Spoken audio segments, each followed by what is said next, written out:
E aí pessoal, tudo bom com vocês? Está começando mais um Overdrive, o seu resumo semanal de notícias da cultura pop aqui da Black Company.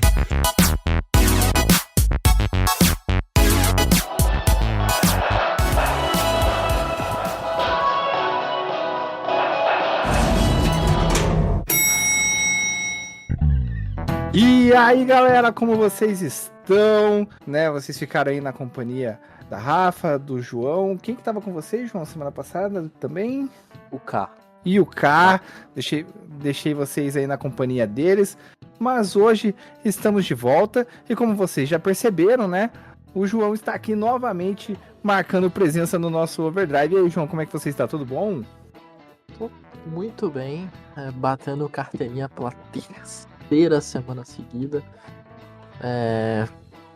Pra quem não gosta de mim, tá tendo uma sequência difícil. Mas vamos aí que tem. Vamos comentar as notícias, tem bastante coisa legal. Que é isso, João. Todo mundo que acompanha o Overdrive, com certeza, não pode dizer que não gosta de você, porque você traz aqui notícias sempre quentíssimas para o nosso programa, informações aí que deixam o pessoal super bem informado, e com certeza essa semana não será diferente. Então, para a gente não perder tempo, para a gente já manter o pessoal bem informado, vamos chamar aqui o nosso elevador e vamos subir para o nosso primeiro andar, o nosso andar de streamings e TV.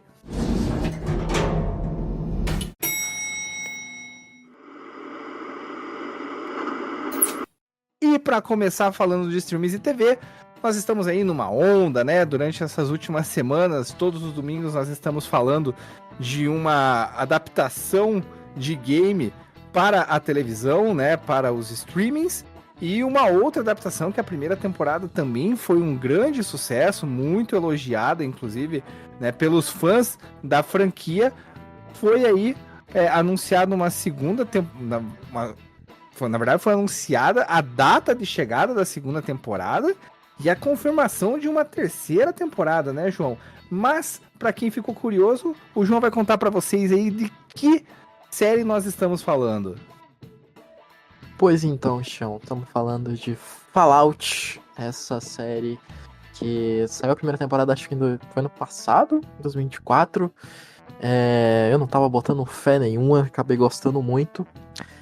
A segunda temporada está confirmada para dezembro de 2025 agora, e já tem confirmada a terceira temporada, para surpresa de muitos. E, cara, essa é uma série que, pra mim, eu não tava botando fé nenhuma. Achei que vi o primeiro trailer assim, vai ser só mais algumas dessas adaptações meia boca de games que não. Mas, tipo assim, fez muito sucesso, tanto na crítica, tanto no público. E eu acho que é realmente um produto muito bom, cara, muito bom. Ele adapta muito bem esse universo, que é muito interessante, do Fallout, dos games, e traz muitas coisas próprias, da série, que são muito interessantes, personagens interessantíssimos. A série tem um balanço entre o humor e o drama, que eu acho que é muito no ponto. E é isso, tô animado pra segunda temporada e feliz que vai ter também uma terceira. Você assistiu Fallout? Você gosta?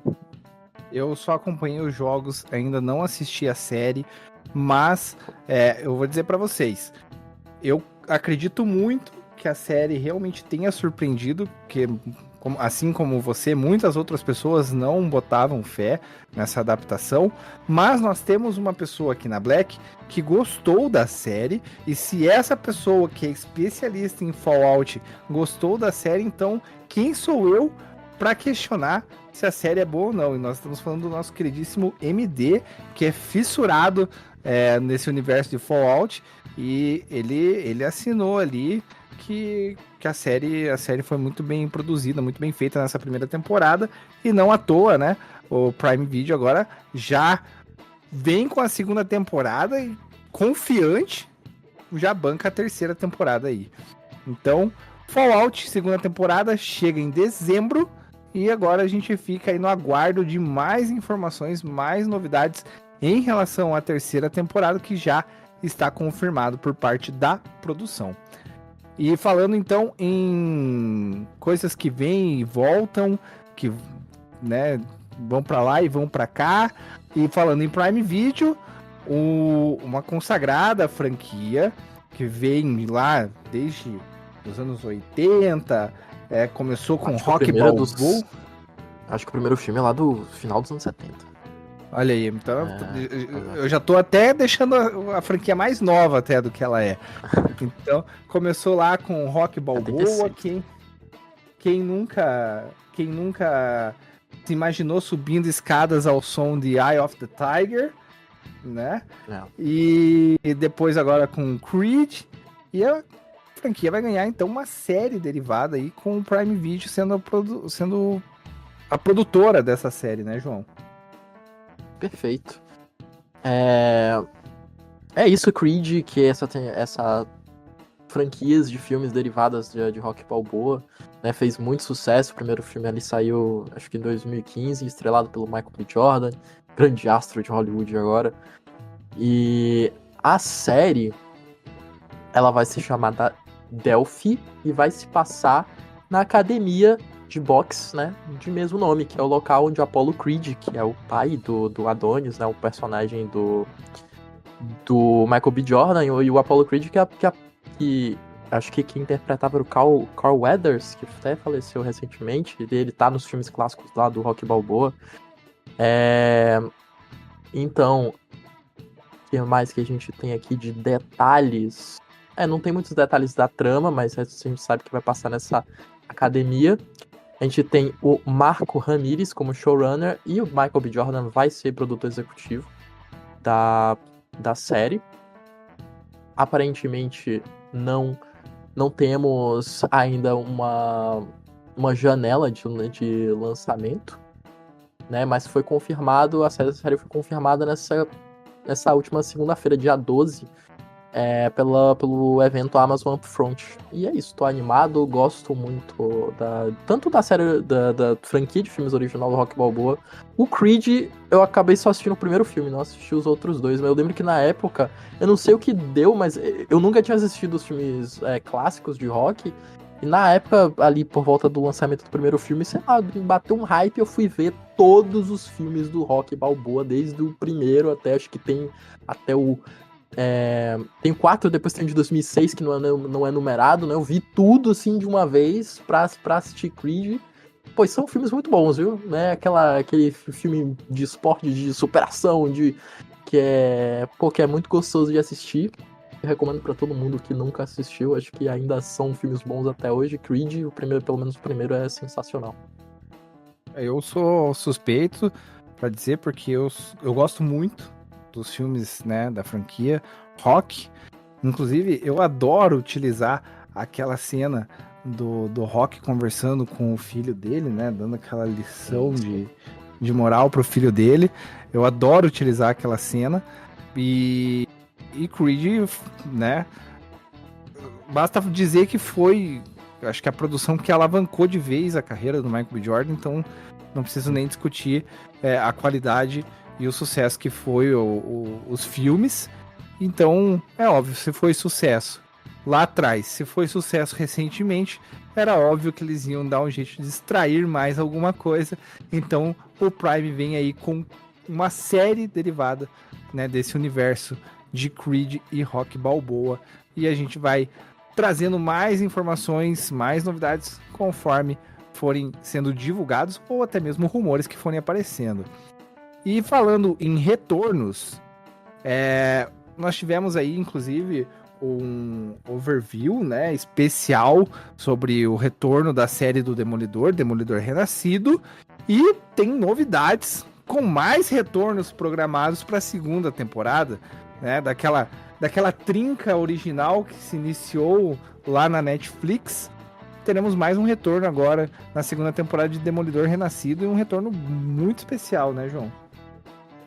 Exatamente, a Jessica Jones está voltando de forma oficial para o MCU.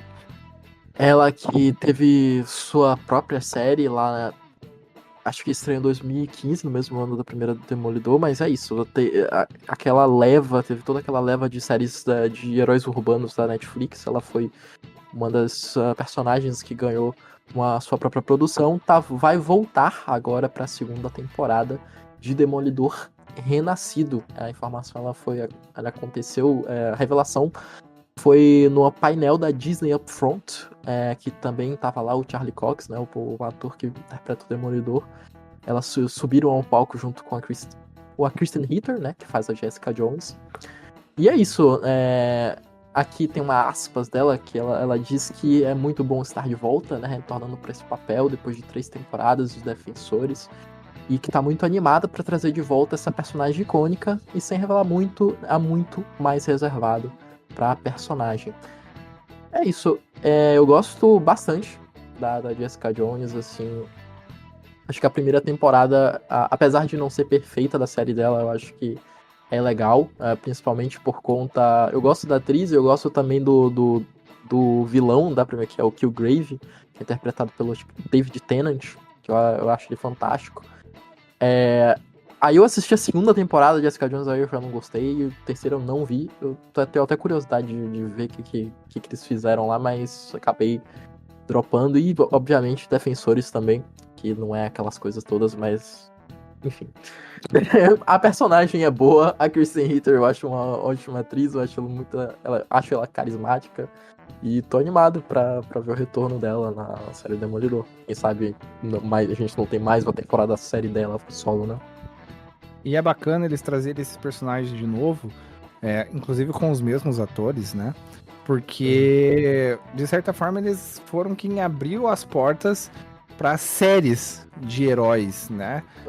Nesses formatos que a gente acompanha hoje em dia, vindo depois com Loki, com WandaVision e tudo mais. Mas foi Demolidor, Jessica Jones. Acho que Jessica Jones foi a primeira de todas as séries, né? E que abriu esse universo e expandiu, né, a forma como esses universos cinematográficos, esses universos audiovisuais estavam sendo trabalhados. Então é bem bacana ver esse retorno, até para valorizar um pouco os atores que foram, né, os precursores, né, desta jornada de séries de heróis. Então, Jessica Jones aí confirmada na segunda temporada de Demolidor Renascido. E vamos aqui então chamando o nosso elevador novamente, encerrando o nosso bloco de streamings e TV.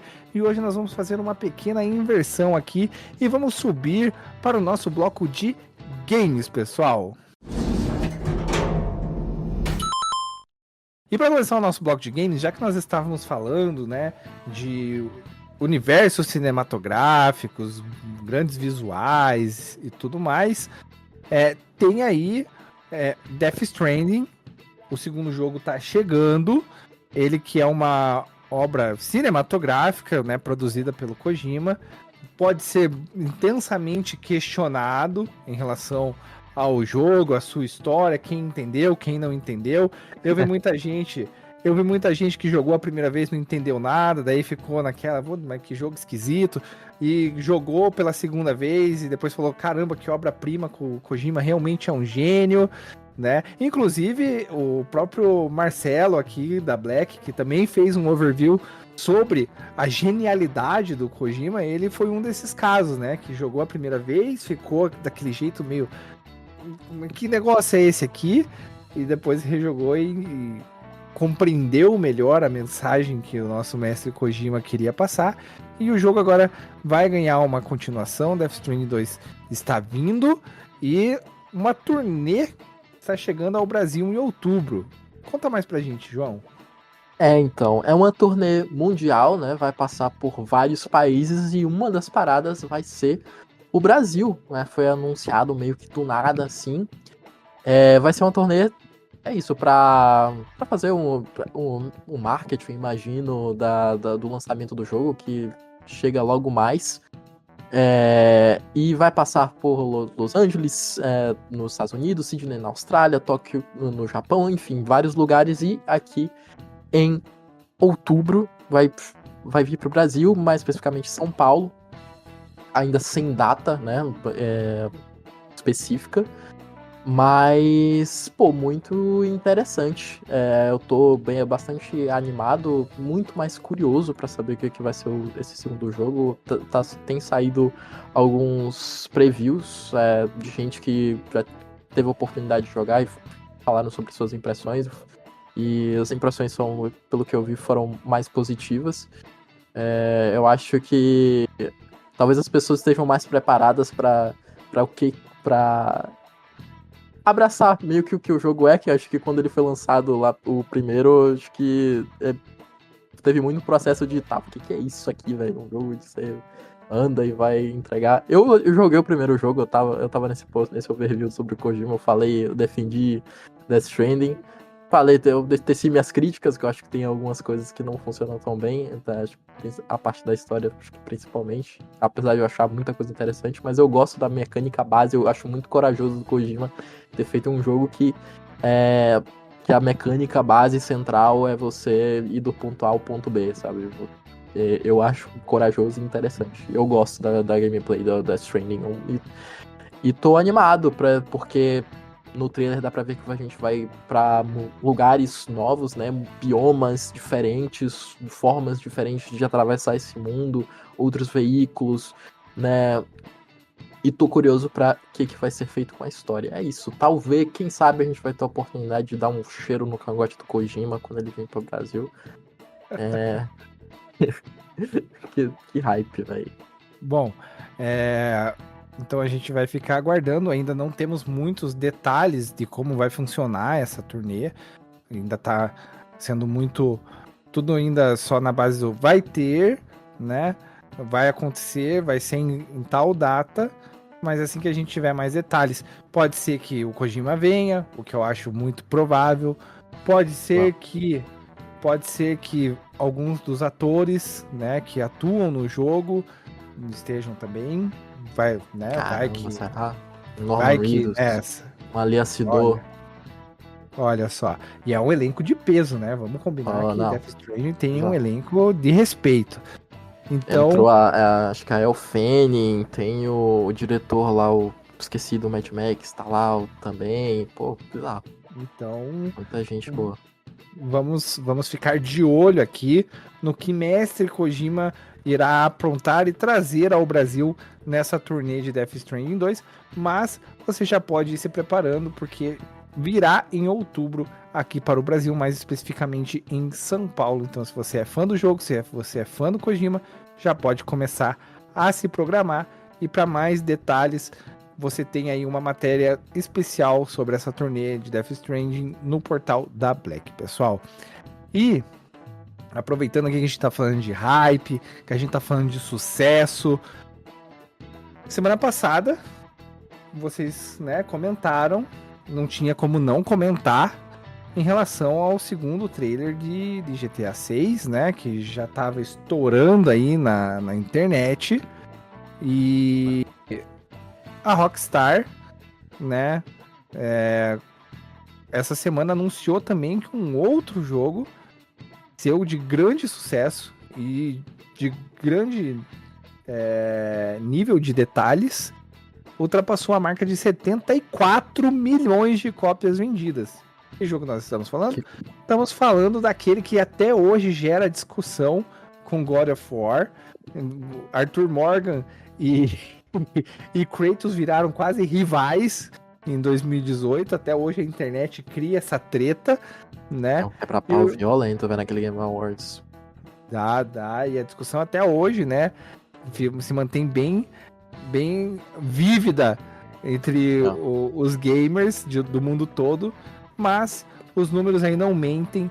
Red Dead Redemption 2, então, ultrapassou a marca de 74 milhões de cópias vendidas. E vamos combinar que para um jogo de 2018, quando você põe ele para rodar ainda, que jogo magnífico em nível de detalhes, né? O que a Rockstar preparou em Red Dead Redemption 2, principalmente para época, né? 2018, tá simplesmente fora de qualquer descrição. Impressionante.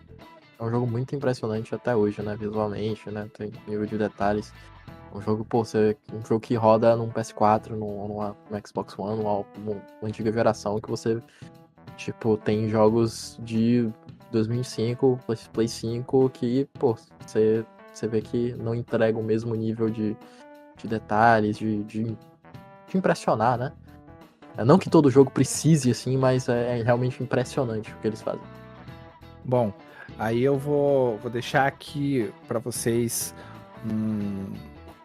um gostinho de polêmica, porque eu tô escrevendo, né, quinzenalmente uma coluna para Black, que é o Santuário Geek, onde eu lá teço algumas opiniões. A gente inaugurou essa coluna falando sobre como algumas produções tentam nos induzir a tomar partido em certas situações. Eu usei o exemplo de The Last of Us 2, né, que a série agora está gerando essa discussão novamente.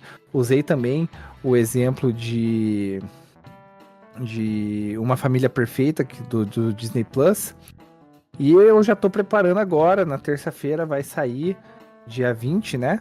Vai sair a nossa segunda coluna aí, o nosso segundo texto.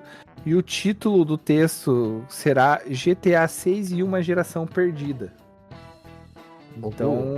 Então já fica aí o gostinho de polêmica, porque eu vou falar, nós estamos falando, né, sobre Red Dead Redemption 2, que é um jogo da geração anterior, e que muitos jogos que foram lançados posteriormente a ele, inclusive para a geração atual de consoles, não conseguiu chegar nem perto do que a Rockstar entregou em Red Dead Redemption 2, e o que foi apresentado nos trailers de GTA 6, eu acho que era o que o pessoal esperava há muito tempo já dessa geração atual de consoles.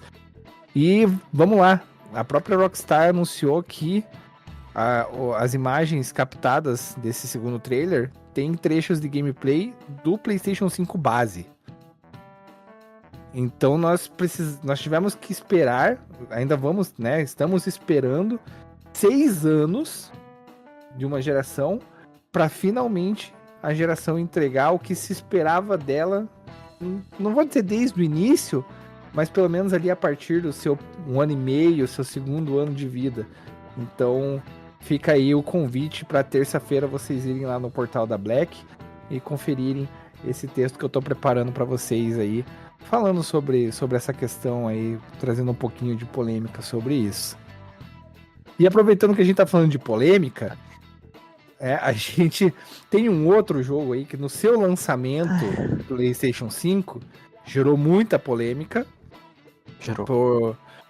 Pelas vestimentas da protagonista, né, e demais personagens.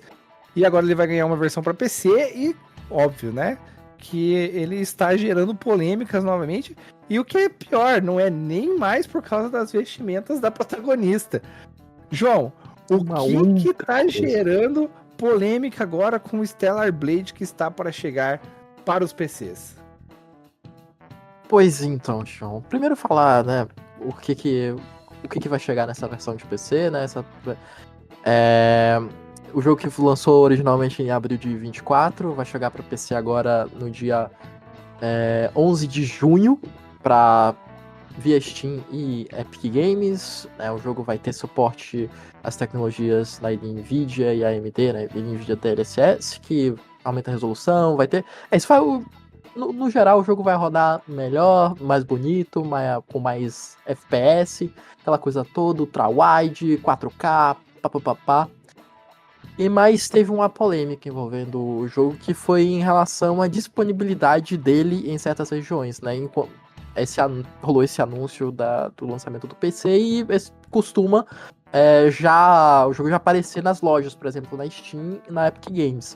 E o que tem sido reportado por muitos jogadores ao redor do mundo é que muitos países não estão com o Stellar Blade disponíveis para compra, ou nem está aparecendo na loja, né? Países como Estônia, Cuba, Angola, Haiti, mais de 130 países. E esses países, coincidentemente ou não possuem suporte a PSN, que é o serviço, né, de de conexão online da Sony, da PlayStation. Só que a Shift Up, que é a desenvolvedora do Stellar Blade, disse que o jogo nem requer o vínculo com esse serviço a PSN, né? Mas, se a gente puxar no passado, a gente já teve outras ocasiões em que a não disponibilidade da PSN em determinados países bloqueou o acesso de determinados jogos para esses lugares, como foi o caso do Helldivers 2, que muitas pessoas não conseguiam, né, jogar o jogo porque o jogo precisava, era uma época que o jogo precisava ter o vínculo da PSN, e que as regiões que não tinham a PSN você não podia jogar o jogo. A Sony voltou atrás nisso, né, não é necessário, mas tá tendo esse problema aí com o Stellar Blade, e aparentemente a Shift Up tava respondendo, né, as pessoas que estavam perguntando sobre isso no post de anúncio do Twitter, e tipo, deu a entender que a empresa tá surpresa que o jogo não tá disponível em determinadas regiões, que meio que perguntam, você mora onde? Para vários usuários, assim, sei lá, é uma situação muito estranha. A Sony até o momento não se manifestou sobre o assunto, mas que estranho. Imagino que isso vai se resolver, mas é bem, bem estranho. A tia Sônia parece que tá meio perdida ultimamente, né? Vem dando muito, muito bola fora com o seu público, com os seus clientes nesses últimos meses. Abre o olho, tia Sônia. Abre o olho que senão a coisa, né? A concorrência às vezes parece adormecida, mas pode passar por cima. Então, Stellar Blade aí gerando mais uma vez polêmicas antes de ser lançado aí na sua nova plataforma aí, antes de ser lançado para os PCs. E falando em lançamentos, vai chegar agora para os consoles um jogo que me deixou bastante emocionado. A gente sempre fala aqui, né, sobre jogos indies e sobre a valorização que precisa ser dado a essas produtoras, né, essas produções, que muitas vezes, sem muito recurso, acabam entregando experiências até melhores do que muito AAA por aí. E vai chegar aos consoles agora um jogo que eu joguei ele no ano passado, foi ano passado, sim, e me deixou bastante emocionado, principalmente porque você traz muitos temas tênues, como abandono, como depressão, e inclusive o jogo te dá um alerta, né, se você sofre de algum tipo de problema relacionados, né, a essas questões, ele te dá esse alerta, né, que ele pode acabar gerando um gatilho, e o jogo é o Copycat, então para quem não teve a oportunidade ainda, fica a recomendação. Você vai estar na pele de um gatinho que é adotado e passa por N situações, desde a desconfiança em um novo lar até situações que vão te deixar assim extremamente tocados, emocionados. Se você procurar aí na internet, no YouTube e tudo mais, você vai achar muitos cortes de streamers que se emocionaram muito jogando Copycat. E o game então agora chega no dia 29 de maio aos consoles, né, para PlayStation e Xbox, e promete emocionar também os jogadores dessa plataforma. Pelo que eu vi, o preço estimado do jogo vai estar aí em torno de $15. Então vai ser um preço relativamente acessível, ainda mais considerando o valor dos jogos atualmente. E é uma experiência realmente tocante, marcante, assim. Ele não requer muitas habilidades para que você possa jogar, mas ele requer, talvez venha requerer aí muitos lenços de papel e um emocional talvez um pouco mais forte do que o normal. Parece bem legal ele. É uma experiência bem, bem tocante, João. Se você não jogou ainda, fica a recomendação aí, tem na Steam, ele, como eu falei, ele tem um preço bem acessível. E a produtora, se eu não me engano, é uma produtora polonesa, Spoon alguma coisa, não vou me recordar agora de imediato o nome Temple da... of Wonder, tô com o Steam aberto aqui. Isso, essa mesma. Então, e eles conseguiram criar uma experiência assim bem tocante e porque você começa a ter os pensamentos da gatinha, né? Através de textos que vão aparecendo na tela, como se fossem mensagens escritas na parede e tudo mais. Da metade pra frente do jogo, ele te pega bastante. Então, eu vou Legal. tentar não dar muitos spoilers aqui pra quem ainda não teve essa experiência, mas é um jogo bem tocante que te faz repensar muitas coisas, né? Apesar de retratar um animalzinho de estimação, mas ele te faz retratar muitas coisas também em relação aos relacionamentos interpessoais. Então, Copcat aí chega agora 29 de maio aos consoles, pessoal, para quem ainda não teve a oportunidade de jogar no PC. E para terminar o nosso bloco aqui de games, nós, né, falando aí dessa onda, sempre, né? Acho que não tem uma semana que a gente vá gravar o Overdrive que a gente não tem informação de algum remake, remaster, franquia que volta, franquia que vai, seja no streaming, seja no cinema e também nos games. E tem mais uma franquia que o pessoal tá ansioso aí por esse remake, mas que só chegará no ano que vem. É isso aí, João? Exatamente. Prince of Persia: The Sands of Time.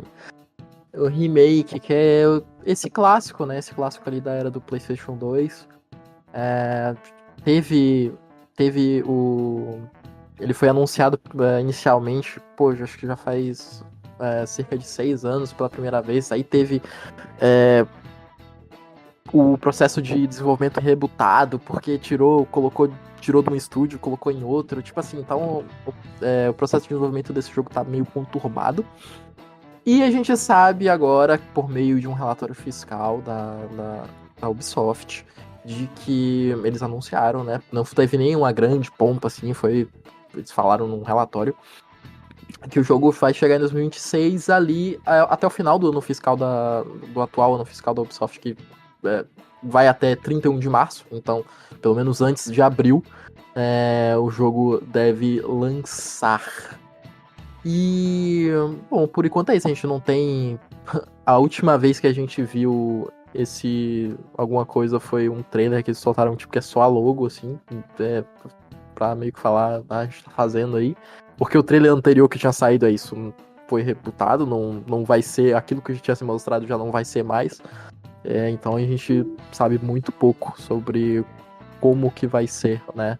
O que eles vão mudar, a direção artística, que uma das coisas muito criticadas, né, pela comunidade, né? Era o visual que tava estranho, né? Não tenho certeza sobre isso, acho que tava ok, mas enfim. É isso, o remake do Prince of Persia. Eita, falei tudo errado, enfim. Chega em 2026, pelo menos antes de abril. Bom, Prince of Persia é o Sands of Time, é um dos grandes jogos da franquia e eu confesso, eu sou uma das pessoas que está extremamente ansioso pela chegada desse remake.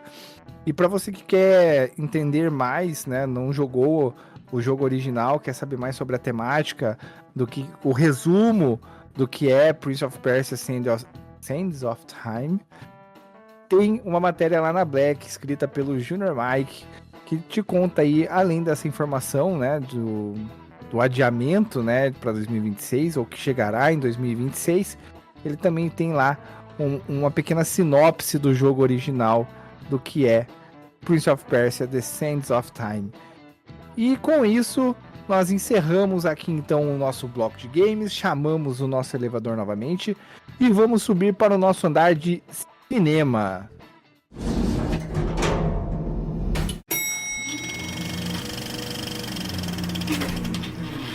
E para começar em grande estilo, falando, né, sobre a sétima arte, sobre as telas grandes.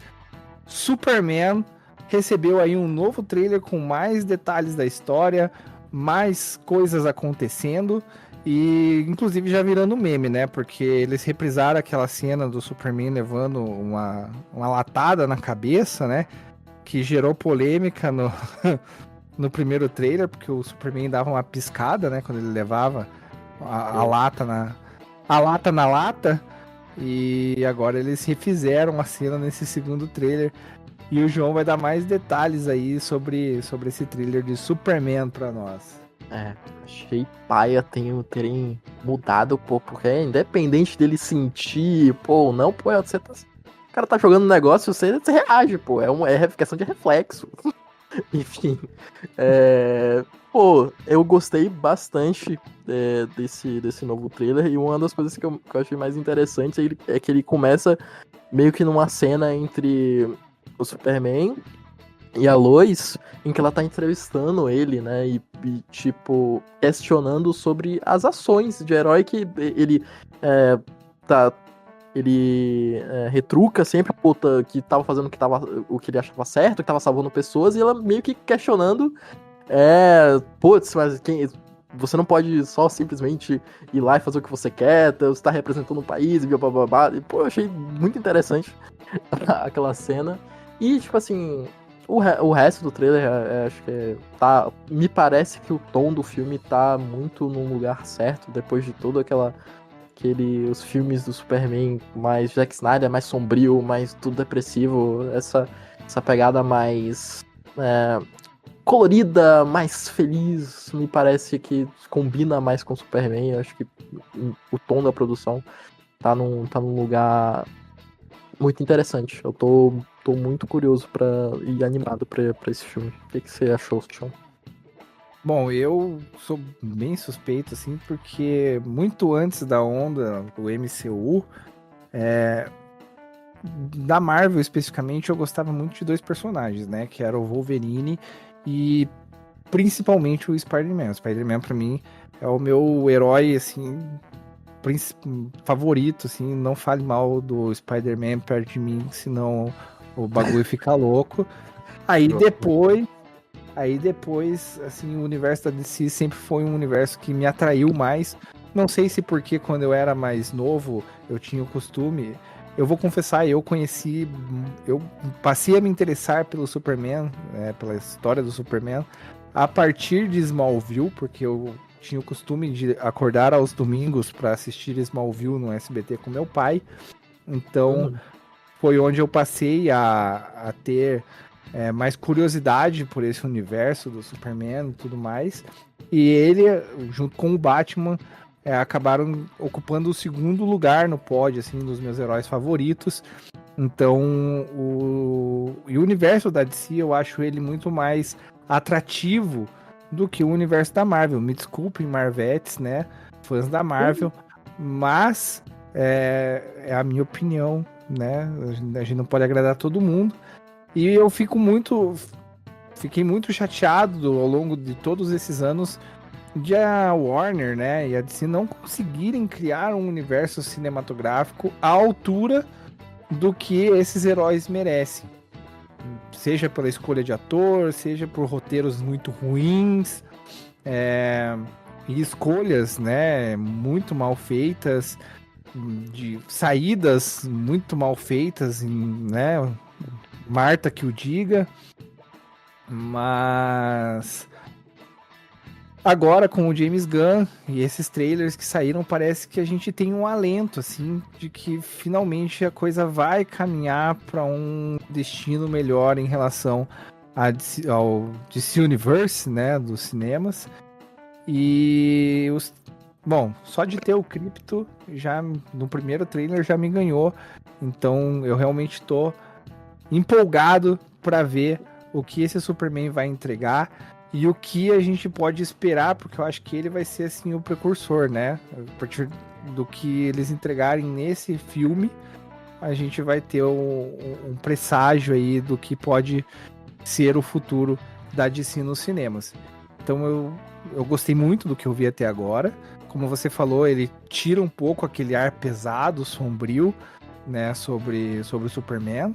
Vamos ver se isso vai se confirmar nos filmes, né? No filme, no caso. Mas ansiosos aguardaremos até o dia 10 de julho, que é a data prevista aí para o lançamento de Superman.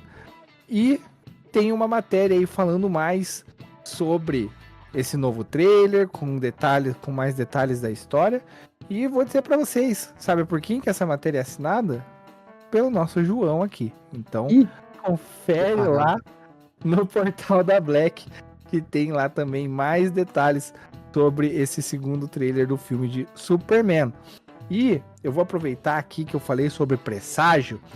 E essa semana, né, nós estamos tendo o lançamento de uma franquia que ficou aí muito tempo em hiato, mais especificamente 15 anos, com muitos rumores ao longo destes anos, muitas premonições, né, sobre o que poderia vir a ser o futuro da franquia, mas agora, dia 15 de maio, finalmente chegou oficialmente aos cinemas, porque nós tivemos várias sessões extras aí ao longo do último mês, mas agora de forma oficial, ocupando mais salas de cinema, finalmente chega Premonição 6 Laços de Sangue. Eu já assisti o filme, eu assisti ele no dia 9, e vou dizer pra vocês, tá interessante, viu? Ele mantém bem a pegada que consagrou a franquia, né? Ele é um slasher com muitas cenas gráficas e um vilão que a gente não vê, diferente de outros filmes do gênero, né? Em que você tem lá personagens icônicos como o Fred Krueger, como o Jason, né, em Halloween, por exemplo. E aqui o inimigo ele é algo que a gente não vê, mas que a gente sabe que está sempre ali agindo e de maneiras bem marotas, né? Sigilosas e às vezes até irônicas. Então ele mantém essa pegada. O início dele pode ser um pouquinho surpreendente, porque a gente tem uma quebra do que a gente está acostumado a ver na franquia Premonição, né? Que é sempre aquela coisa da visão, a pessoa tendo, né? Acontece toda a tragédia, de repente volta para a pessoa que teve a visão e ela daí surta. A gente tem uma quebra dessa questão agora de início, e ele traz uma premissa diferente, né? Ele traz uma premissa agora mais familiar. Não à toa o nome é Laços de Sangue. E explica também, e isso eu achei muito bacana e foi uma homenagem muito legal, ao Tony Todd, né? Se vocês assistiram os demais filmes da franquia, o Tony Todd, ele é aquele personagem, né, que sempre surge com uma frase de impacto para assustar ainda mais o pessoal que já está sendo perseguido pela morte, e ele explica a origem do personagem, o porquê que ele conhece tanto, né, porque que o William Bluehart conhece tanto sobre a morte, e dá um fim bem interessante ao personagem. Então, se você é fã da franquia, se você gostou dos demais Premonições, fica a dica aí, Premonição 6 chegou e entregou um material, se não excepcional, mas que mantém as origens aí, trazendo um pouquinho de ar fresco aí pra franquia. Show de bola. E para terminar, então, o nosso bloco de cinema, o João tem aí uma notícia de um triângulo amoroso que vai surgir aí nos cinemas. O que tem aí de novidade, João? Pois então, teremos mais um filme da diretora Celine Song, né, que foi indicada ao Oscar, acho que na edição de 2024, pelo filme Vidas Passadas, o filme que tinha sido estreia dela. Agora ela vai dirigir seu segundo filme, que vai ser uma comédia romântica, que tem em seu elenco alguns atores conhecidinhos aí da indústria, né? A Dakota Johnson, o Chris Evans e o o Pedro Pascal. E, pô, é o namoradinho de todo mundo aí, todo mundo. Você vê todo dia na timeline, de onde você estiver da rede social, pô, falando quão o Pedro Pascal é maravilhoso e tal. E ele é maravilhoso mesmo. O filme está marcado para estrear nos cinemas brasileiros no dia 31 de julho deste ano, né?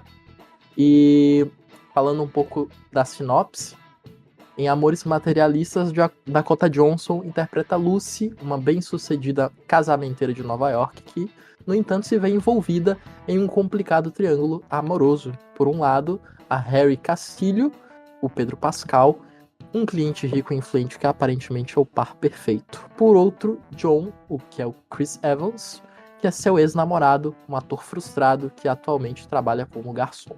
Diante disso, essa situação coloca em risco não apenas sua vida amorosa, mas também sua carreira. E além disso, a confiança de seus clientes. É isso,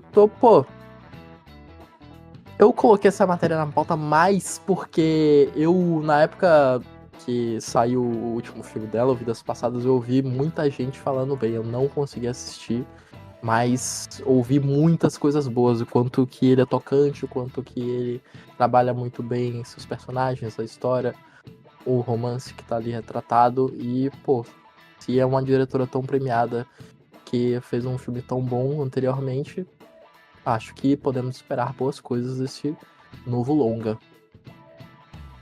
E aí, Sean? O que você tem? Você assistiu Vidas Passadas?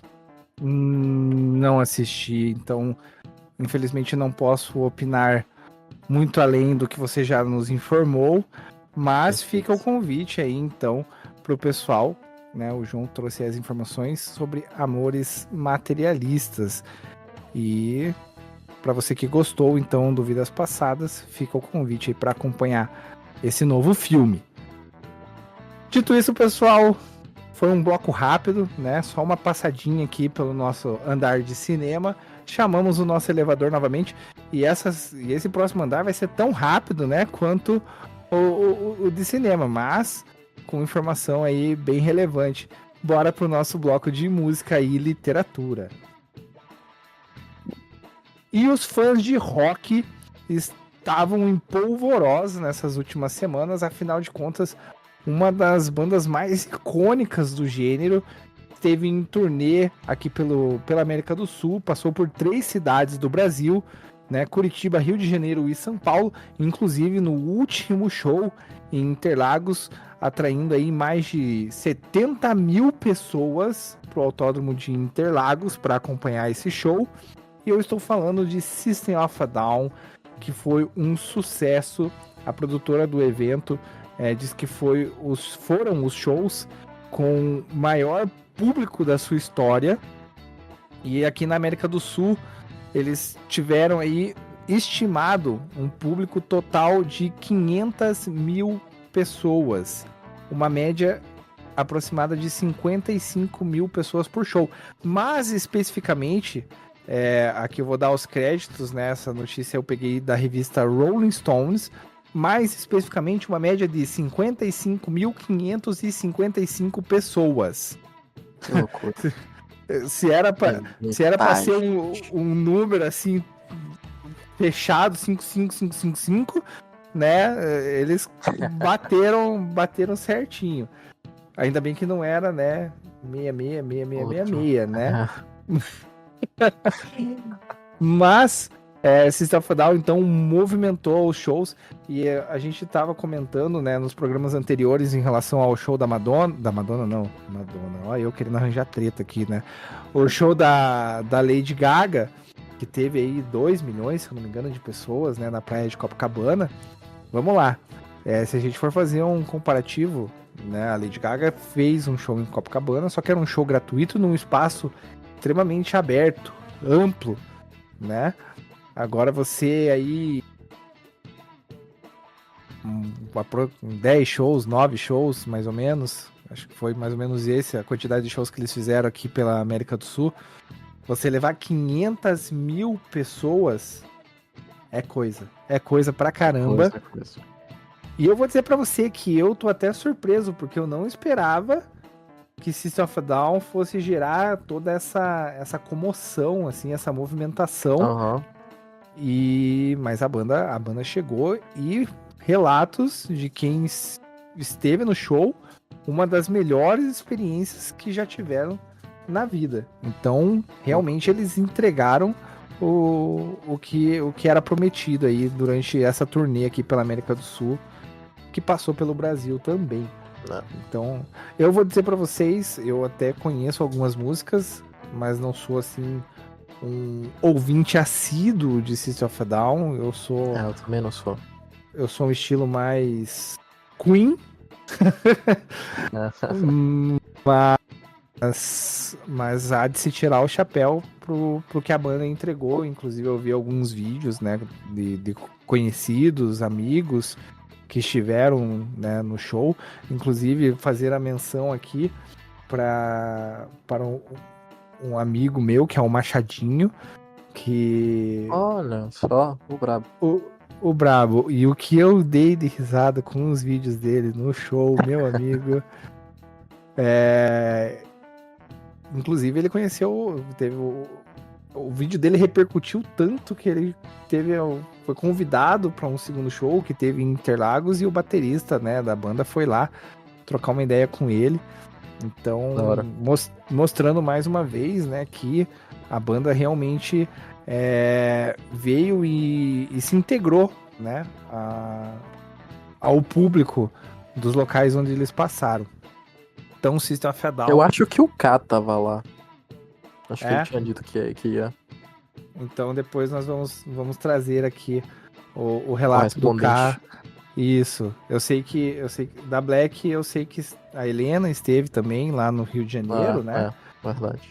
Então, depois traremos relatos aí do que eles acharam desses shows do System of a Down, mas não há de se discutir que foi um sucesso absoluto essa turnê deles aqui pela América do Sul. Então, fica aqui a informação: System of a Down agitou os palcos aqui pelo Brasil e pela América do Sul, pessoal. E dito isso, vamos pegando o nosso elevador novamente e vamos para o nosso bloco de indicações da semana.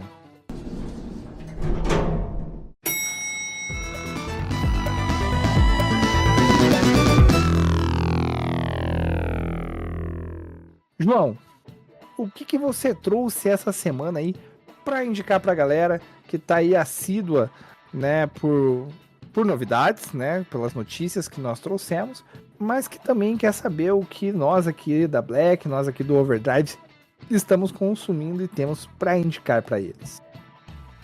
Pois então, hoje eu trago para você, ouvinte, quadrinho nacional. Eu trago Daruma Perseverança, escrito e desenhado por Monji Han. Essa HQ saiu tem pouco tempo e, pô, ela é muito legal, velho. Eu vou ler aqui a sinopse brevemente.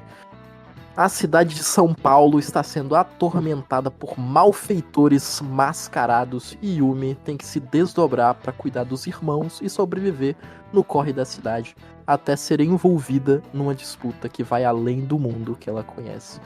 Então, esse quadrinho, cara, ele é muito legal. Primeiro que o Monge, ele é brasileiro, só que ele é descendente de coreano, então ele é um amarelo brasileiro. E ele traz muito desses temas envolvendo isso pra a HQ. Ele tem os personagens, né? Todo o elenco principal são de pessoas asiáticas brasileiras, amarelas brasileiras, né? A protagonista, a Yumi, inclusive. E é isso, a história, bem no começo, acontece uma tragédia. Ela que é bem próxima aos seus irmãos, tem que cuidar deles, e ela se vê numa situação em que ela precisa se desdobrar e e vencer o luto e vencer as dificuldades que ela tá passando na vida dela. Só que tem uma questão, uma pegada do fantástico, que ele pega essa...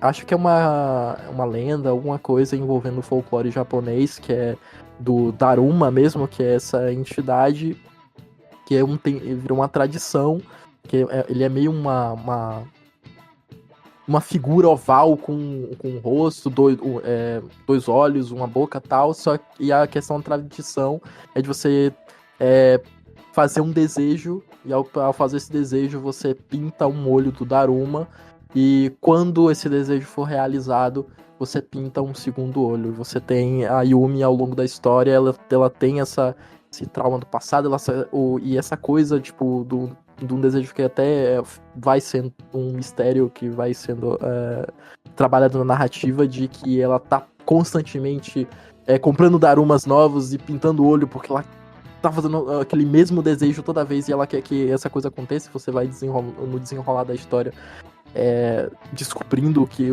é isso. E é isso, ele tem essa pegada fantástica. Ele tem um coração, ele é um mangá, não é um mangá, né? Mas ele tem um estilo de arte muito puxado para o mangá. Você vê que tem as influências ali. E ele é muito engraçado, ele é muito divertido, assim, os personagens, eles são muito interessantes e divertidos. E assim, ele trabalha muito esses temas do que é ser uma pessoa amarelo brasileira, de todas as vertentes de vivência e de desafios, de racismo que a gente sabe que acontece com pessoas amarelas, pessoas asiáticas. Ele trabalha isso tudo na história por diferentes perspectivas. E é isso, eu acho que é um quadrinho que junta várias coisas, assim, de ser divertido, de ser engraçado, de tocar no momento, né? Tem momentos emocionantes que te tocam, a arte é belíssima, assim, os personagens são cativantes. Eu acho que é uma obra completa, assim, que tem começo, meio e fim, mas que deixa em aberto. Ele já tá trabalhando numa segunda edição. E não é o primeiro quadrinho dele, mas é o primeiro grande trabalho que ele, né, até de tamanho, né, o tamanho da história, ele é um trabalho que ele fala nas redes sociais, né, que é muito importante para ele estar recebendo feedback das pessoas que estão gostando. Ele sendo, um quadrinista, a gente sabe que viver de arte no mundo, no Brasil, é complicado, e você lançar histórias e você viver de arte, viver de quadrinho é difícil, e aparentemente a HQ tá recebendo um feedback muito bom das pessoas que estão lendo. E é isso. Pô, recomendo demais Daruma. Muito bom o quadrinho. Tá aí em todas as lojas Amazon, você acha. Não tá num preço... Não lembro quanto que tá, mas acho que tá abaixo de R$50, você consegue achar. E recomendo demais, velho. Muito, muito bom. Bacana, João. Inclusive, eu vou aproveitar a sua recomendação, né? Já que você está falando sobre HQs e quadrinistas brasileiros. Nós tivemos aí um tempo atrás também uma entrevista no nosso antigo Playcast com o Elian, né? O Elian, meu herói, que também faz parte desse grupo, né, de quadrinistas brasileiros que vem tentando ganhar o seu espaço, e ele se juntou com outros quadrinistas, criaram um universo de heróis brasileiros. Então fica a recomendação também, aproveitando a deixa, né? E já que eu vou começar a falar das minhas recomendações, então já fica aqui, procura aí nos canais da Black a entrevista que nós tivemos com o Elian. Foi uma conversa bem bacana, falando sobre os personagens dele, sobre as criações, e também como é esse universo de tentar ser um quadrinista, né, um escritor no Brasil, que a gente sabe as dificuldades que são enfrentadas. E também aí o João já trouxe mais um artista brasileiro aí para que vocês possam acompanhar e valorizar, pessoal. Então, essa foi a minha primeira dica, aproveitando a dica do João. E a minha dica para você que está buscando aí uma série de comédia, a minha excelentíssima essa semana me apresentou a esta série, que é Fantasmas, que vem ganhando bastante notoriedade, bastante repercussão aí na Netflix, mas que já estava disponível anteriormente no Paramount Plus. É uma série de comédia em que trata, né, sobre essas questões de vida após a morte, de uma maneira bem leve. Um grupo de pessoas, fantasmas, não sei como definir agora, bem diferente, de diferentes épocas, que viviam culturas e situações bem diferentes uns dos outros, mas que por ironia do destino acabam falecendo numa residência e acabam ficando presos ali, tendo que aprender a conviver com as diferenças uns dos outros. E a personagem principal, que é a Sen, ela herda esta casa, sofre um acidente e a partir desse acidente ela começa a enxergar e começa a ouvir esses fantasmas e a partir daí começa a se desenrolar diversas situações extremamente cômicas. A série, então, ela já tem na Netflix 2 temporadas disponíveis. Se você é assinante da Paramount Plus, você já tem aí 3 temporadas disponíveis. Ela já está em exibição na sua 4ª temporada na CBS. E já confirmado também para uma 5ª temporada. Então, se você já está assistindo Fantasmas e está gostando, né, está se divertindo com a série, pode ficar tranquilo. Ela, né, já tem até uma 5ª temporada confirmada. E se você tem o Paramount Plus, você já pode acompanhar as 3 primeiras. Agora, se você está apenas tendo o serviço da Netflix, de momento você tem 2 temporadas completas para acompanhar aí da comédia Fantasmas, pessoal. E essas foram as minhas recomendações desta semana. E deixa eu agradecer aqui, João, muito obrigado mais uma vez pela participação, né? Semana passada a gente te pegou meio de última hora ali, tivemos que fazer uma substituição, você veio, quebrou o galho aqui para nós. Essa semana mais uma vez participando. Muito obrigado por estar sempre aqui presente, engrandecendo o nosso Overdrive, João. Que isso, eu que agradeço, sempre um prazer estar aqui no Overdrive, e é isso, para o que precisar, estamos aí, aparecendo, quebrando galho, e é isso, muito obrigado. E é claro, aquele agradecimento para você que nos acompanhou até aqui, e espero que você tenha ficado muito bem informado sobre tudo que rolou essa semana no universo da cultura pop, no universo geek. Agora você já tem aí aquele papo para mandar aí no seu grupo do WhatsApp, na roda de amigos aí no trabalho ou no happy hour. Você já pode falar, eu tô sabendo daquele filme, hein? Já tô sabendo que você gosta daquele jogo, que aquele jogo que você gosta vai sair lá uma continuação. É isso, o nosso Overdrive é para manter você sempre em dia com as notícias da cultura pop. Espero que vocês tenham gostado. Espero encontrá-los novamente na próxima semana. O nosso muito obrigado. E é claro, sempre aquele pedido, aquele recadinho para você seguir a Black aí nas redes sociais, @BlackCompanyBR no Instagram. Pode procurar lá, você vai encontrar. Se você está nos ouvindo no Spotify, não esquece de seguir o canal aqui da Black. Se você está nos ouvindo no YouTube, não esquece de deixar o like, de se inscrever no canal e ativar o sininho para que você não perca tanto o Overdrive quanto os demais programas da casa também. Nós citamos aqui, por exemplo, o Overview, que é o nosso podcast de assuntos mais direcionados, mais específicos. Nós temos o Entre Balões e Quadros, que é para você que gosta de mangás, da cultura oriental. Nós temos agora o Missão Secundária, que é um podcast mais focado no universo dos games, que está sendo comandado aí pelo nosso queridíssimo Léo. E então já ativa aí para você não perder nenhum dos programas da Black, pessoal. Mais uma vez, obrigado. Até a próxima e valeu!